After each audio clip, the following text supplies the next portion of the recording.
आखिर वही हुआ जिसकी आशंका थी, जिसकी चिंता में घर के सभी लोग और विशेषतः प्रसूता पड़ी हुई थी। तीनों पुत्रों के पश्चात कन्या का जन्म हुआ।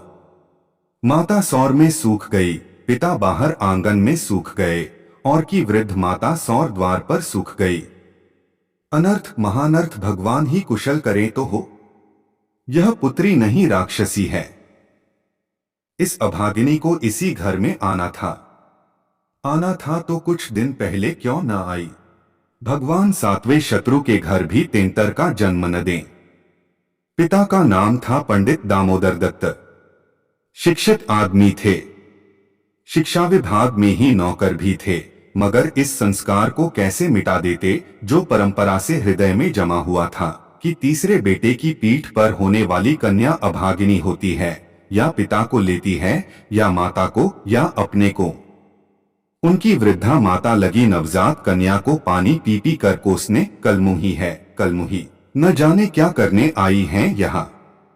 किसी बांझ के घर जाती तो उसके दिन फिर जाते। दामोदर दत्त दिल में तो घबराए हुए थे, पर माता को समझाने लगे, अम्मा तेंतर बेंतर कुछ नहीं, भगवान की इच्छा होती है वही होता है।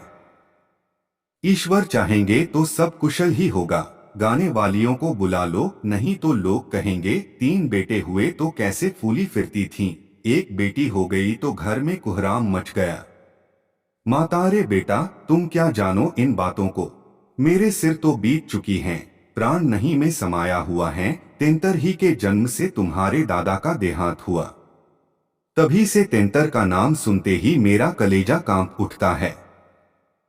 दामोदर, इस कष्ट के निवारण का भी कोई उपाय होगा। माता, उपाय बताने को तो बहुत हैं, पंडित जी से पूछो तो कोई न कोई उपाय बता देंगे, पर इससे कुछ होता नहीं। मैंने कौन से अनुष्ठान नहीं किए, पर पंडित जी की तो मुट्ठियां गर्म हुई। यहाँ जो सिर पर पड़ना था वह पड़ ही गया। अब टके के पंडित रह गए हैं। जजमान मरे याजिए, उनकी बला से उनकी दक्षिणा मिलनी चाहिए। धीरे से, लड़की दुबली तली भी नहीं है, तीनों लड़कों से हृष्ट पुष्ट है। बड़ी बड़ी आंखें हैं, पतले पतले लाल लाल ओंठ हैं जैसे गुलाब की पत्ती। गोरा चिट्टा रंग है, लंबी सी नाक। कलमुही नहलाते समय रोई भी नहीं, टुकुर टुकुर ताकती रही। यह सब लक्षण कुछ अच्छे थोड़े ही हैं। दामोदर दत्त के तीनों लड़के सांवले थे, कुछ विशेष रूपवान भी न थे। लड़की के रूप का बखान सुनकर उनका चित्त कुछ प्रसन्न हुआ।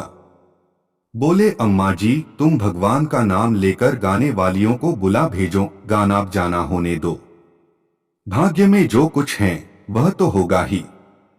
माताजी तो हुलस्ता नहीं, करूं क्या। दामोदर गाना न होने से कष्ट का निवारण तो होगा नहीं कि हो जाएगा।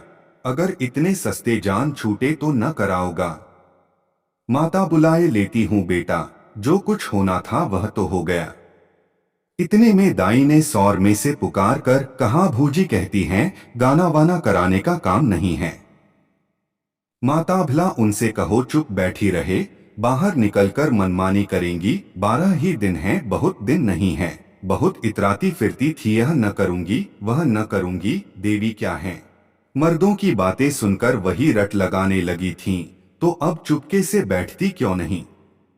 मैं तो तेंतर को अशुभ नहीं मानती, और सब बातों में औरों की बराबरी करती हैं, तो इस बात में भी करे। यह कहकर माता जी ने नाइन को भेजा कि जाकर गाने वालियों को बुला ला, पड़ोस में भी कहती जाना। सवेरा होते ही बड़ा लड़का सोकर उठा और आंखें मलता हुआ जाकर दादी से पूछने लगा, बड़ी अम्मा कल अम्मा को क्या हुआ। माता, लड़की तो हुई है।